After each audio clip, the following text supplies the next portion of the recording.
তো আমি কিভাবে ডিম দিয়ে চিংড়ি মাছ দিয়ে নতুন একটা কলমি শাকের রেসিপি বানাই, তোমরা দেখতে থাকো, সঙ্গেই থেকো আমার মিষ্টি বন্ধুরা। চলো যাই, রান্নার কাছে চলে যাই।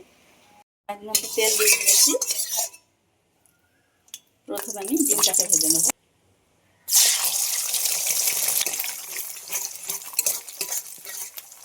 তো ডিমটা আমার ভাজা হয়ে গেছে, তুলে নেব।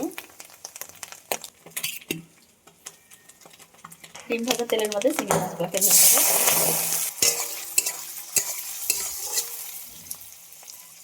ভাজা হয়ে গেছে, তুলে নেব। তেলের মধ্যে দিয়ে দেবো কাঁচা লঙ্কা, এবার দিয়ে দেবো পেঁয়াজ আর রসুন,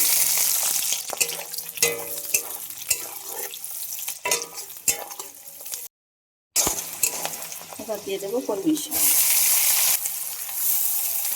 মতো লবণ, একটু জল দিয়ে দিচ্ছি ঢাকা।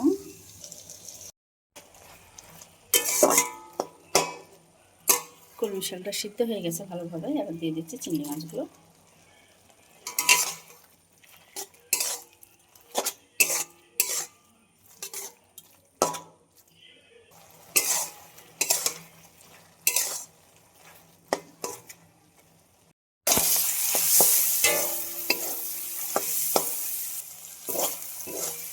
চিংড়ি মাছ দিয়ে ভালো করে আমার ভাজা হয়ে গেছে, কিন্তু এর মধ্যে শুধু তেল, কোনো জল নেই, একদম শুকিয়ে ফেলেছি।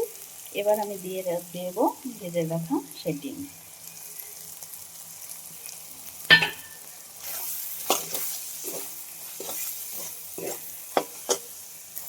খুব সুন্দর করে দেখো রান্নাটা হয়ে গেছে।